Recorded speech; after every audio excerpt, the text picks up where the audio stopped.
Assalamu alaikum wa rahmatullahi wa barakatuh. Students, today our topic is centripetal force. Students, अपने chapter number 2 को recall करें। वहाँ पर हमने जब काइंड्स ऑफ मोशन पढ़ी थी, टाइप्स ऑफ मोशन पढ़ी थी, तो उसमें हमने पहली टाइप पढ़ी थी और उस टाइप को हमने नाम दिया था ट्रांसलेटरी मोशन। ट्रांसलेटरी मोशन के आगे फर्दर 3 टाइप्स में आपने एक टाइप पढ़ी थी circular motion. The motion of a body in a circular path is called circulatory या सर्कुलर मोशन। ठीक है। अच्छा, सेंटीमीटर फोर्स का उससे रिलेशन है। सेंटीमीटर फोर्स का उससे रिलेशन कैसे है? कोई भी चीज अगर दायरे में हरकत कर रही होती है तो उसकी वजह सेंटीमीटर फोर्स ही होती है।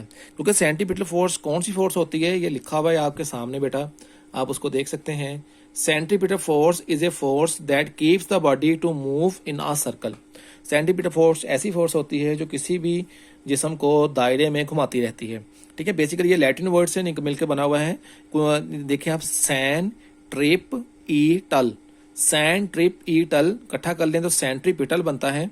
इसका मतलब होता है सीकिंग सेंटर, मरकज की तलाश, यानी कि किसी भी चीज को का मरकज के गिर्द घूमना। ठीक है, स्विंग करना।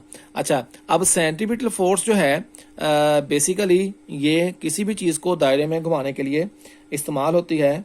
आप फर्ज कर लें आपने एक रस्सी के साथ किसी जिस्म को बांधा हुआ है और उसको आप एक सर्कुलर पाथ में घुमा रहे हैं। अब न्यूटन के फर्स्ट लॉ ऑफ मोशन के मुताबिक अनर्शिया की वजह से जिस्म का एक स्ट्रेट लाइन में हरकत करना तो जरूरी होता है कि जिस्म स्ट्रेट लाइन में हरकत करे। अब ये जहाँ पर मैंने देखा, फर्ज करें ये एक जिस्म बंधा हुआ है, एक पत्थर है, कोई भी चीज़ है, वो गेंद है, कोई भी चीज़ है, उसको बांधा हुआ है और यहाँ से हम उसको दायरे में घुमा रहे हैं। तो घुमाते हुए उसकी वेलोसिटी अनर्शिया की वजह से उसको स्ट्रेट लाइन में मूव करना चाहिए, लेकिन उसके ऊपर एक फोर्स जो उसके परपेंडिकुलर होती है। आप अगर देखें V और F एक दूसरे के परपेंडिकुलर है। यहाँ पे FC क्या है? Centimetre force. V क्या है? स्पीड या वेलोसिटी उसी जिस्म की। तो ये एक अब यहाँ पर इसके ऊपर एक फोर्स अमल करती है सेंटीमीटर फोर्स, जो उसके यानी कि जो उसका जो रास्ता होता है उसको वो कर्व्ड पाथ में मोड़ देती है। This force is called centripetal force. ठीक है, ये फोर्स कौन सी फोर्स कहलाती है? Centimetre force. ठीक है। अब यहाँ पर आप देखें, अगर मैं यहाँ पर भी टेंजेंट खींच सकता हूँ, यहाँ पर भी टेंजेंट आ जाएगा। टेंजेंट का मतलब होता है एक ऐसी लाइन जो दायरे को बाहर से एक नुक्ते पे किता करे। ठीक है। अच्छा, यहाँ पर जो है, यहाँ पर हर मामले में हर पॉइंट पर वो जिस्म जो है वो सीधी लाइन में हरकत करना चाहता है, लेकिन उसको सेंटीमीटर फोर्स दायरे के मरकज की जानब घुमा देती है, जिसकी वजह से वो कर्व पाथ में मूव करना शुरू कर देता है। यहाँ पर भी आप आके देख लें, यहाँ पे भी देख लें, तो जिस्म अनर्शिया की वजह से स्ट्रेट लाइन मूव करना चाहता है, लेकिन सेंटीमीटर फोर्स उसको कर्व पाथ में मूव करवा रही है। This force is called centimetre force. इस फोर्स को हम क्या कहते हैं? सेंटीमीटर फोर्स करते हैं। क्योंकि जब भी कोई जिस्म दायरे में हरकत करता है तो उस पर एक फोर्स ही अमल करती है जो उसको दायरे में घुमाए रखती है। उसी फोर्स को हम सेंटीमीटर फोर्स का नाम देते हैं। ठीक है। उस फोर्स की या किसी भी पॉइंट पे आप देख लें, दायरे में किसी भी पॉइंट पर देख लें, वो उसमें वो फोर्स वेलोसिटी के जो है वो परपेंडिकुलर यानी कि अमूदन वाक़या होती है और दायरे के मरकज की तरफ होती है। इस फोर्स को हम किस चीज़ का नाम देते हैं बेटा? सेंटीमीटर फोर्स का नाम देते हैं। ठीक है। सेंटीमीटर फोर्स बेसिकली जो है वो चीज़ किसी भी चीज़ को दायरे के मरकज की जानब जो है वो घुमाती है। इसका इतलाक भी कई जगह पे होता है, वो हम बाद में देखते हैं। लेकिन अगर हम देखें, यहाँ पर मैं आपको एक चार्ट बना के देता हूँ, आप देखें बेटा कि दायरे में जिस्म तभी हरकत करेगा जब उसका एक्शन यानी कि सेंटीमीटर फोर्स और बदले में रिएक्शन सेंटीफिकल फोर्स दोनों बराबर हों। ठीक है। ये चार्ट मैंने ऐसे बनाया हुआ है कि अगर सेंटीमीटर फोर्स सेंटीफिकल फोर्स बराबर हों तो the body keeps it's motion in a circular path. जिस्म जो है वो दायरे में हरकत करता रहेगा। ठीक है। If centripetal force will be less than centrifugal force, अगर सेंटीपिटल फोर्स सेंटीफ्यूगल फोर्स से कम हो जाए, then the body moves away from the circle. Centrifugal force ज्यादा हो जाए तो जिस्म सेंटर से बाहर की तरफ जाता है। ठीक है। और अगर सेंटीपिटल फोर्स ज्यादा हो जाए फ्यूगल से, तो जिस्म दायरे के मरकज की जानब जाता है। ये सेंटीफ्यूगल फोर्स क्या है? ये रिएक्शन होता है बेटा। The reaction of centripetal force is called centrifugal force. ठीक है। डेरिवेशन इसकी कैसे करेंगे आप? डेरिवेशन देखें बेटा, डेरिवेशन में हम देखें, फर्ज करें कि जिस्म जो मूव कर रहा है उसका एक्सेलेरेशन है AC। C for centripetal force के लिए इस्तेमाल हुआ है, सेंटीपिटल के लिए इस्तेमाल हुआ है। ठीक है। Centripetal acceleration will be equal to v²/r। ठीक है। According to Newton second law of motion, F बराबर किसके होता है? ma के। F here is F is centripetal force, A is centripetal acceleration, M for mass of the object. तो F is equal to ma. Putting the value of AC, ठीक है, in the above equation, इस one equation से acceleration की कीमत equation number 2 में आप put कर दें, देन एफ सी बराबर किसके आ जाएगा, एम ए, ए सी की कीमत वी स्क्वायर ओवर आर, तो ये बन गया F C is equal to M we square over R. This is the derivation of centimetre force. और अगर इसको हम सेंटीफ्यूगल फोर्स लिखेंगे तो बेटा सेंटीफ्यूगल फोर्स के लिए जैसे ये मैंने आपको लिख के दिया हुआ है, देखें आप, the reaction of centimetre force is called centrifugal force. इसका अगर फार्मूला लिखने की कोशिश करेंगे तो इसका फार्मूला होगा F G, G for centrifugal force will be equal to minus, क्योंकि रिएक्शन है, रिएक्शन हमेशा नेगेटिव में लिखते हैं, over R, minus M we square over are. ठीक है.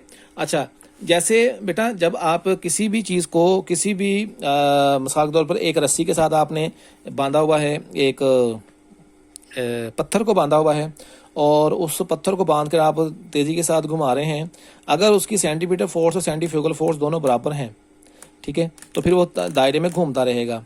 लेकिन एक और बात भी है कि दायरे में जब कोई जिस्म घूम रहा होता है रस्सी के साथ, तो रस्सी की टेंशन उसको सेंटीमीटर फोर्स देती है. ठीक है, रस्सी के अंदर जो टेंशन होती है वो उसको सेंटीमीटर फोर्स देती है. ठीक है. इसी तरीके से मिसाल के तौर पे मैं आपको यहाँ पर अच्छे तरीके से एक चीज़ एक्सप्लेन करना चाहता हूँ.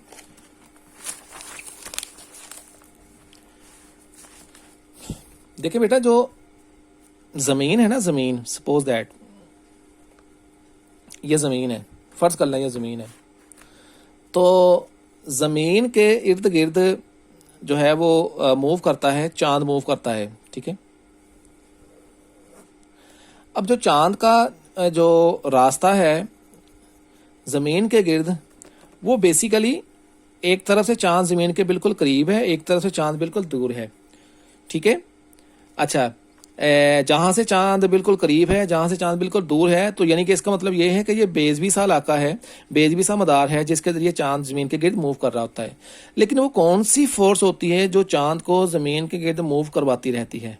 ठीक है, उसको हम नाम देते हैं सेंट्रीपिटल फोर्स ही. अब ज़मीन और चांद के दरमियान में जो ग्रेविटेशनल फोर्स होती है, ग्रेविटी होती है, this necessary gravity provides necessary centripetal force. ये जो चांद और ज़मीन और चांद के दरमियान में जो ग्रेविटी होती है, ग्रेविटी की वैल्यू होती है, वो फ्राहम करती है सेंटीमीटर फोर्स. इसकी वजह से चांद जो है वो दायरे में हरकत करता रहता है. ठीक है. एपोजी और पेरोजी, ये एपोजी और पेरिजी क्या है? ज़मीन का कम से कम फासला चांद से, ज़मीन का ज़्यादा फासला चांद से. तो चांद ज़मीन के गिर्द मूव करता रहता है और ग्रेविटी उसको सेंटीमीटर फोर्स देती रहती है, इसलिए वो दायरे में हरकत करता रहता है. ठीक है.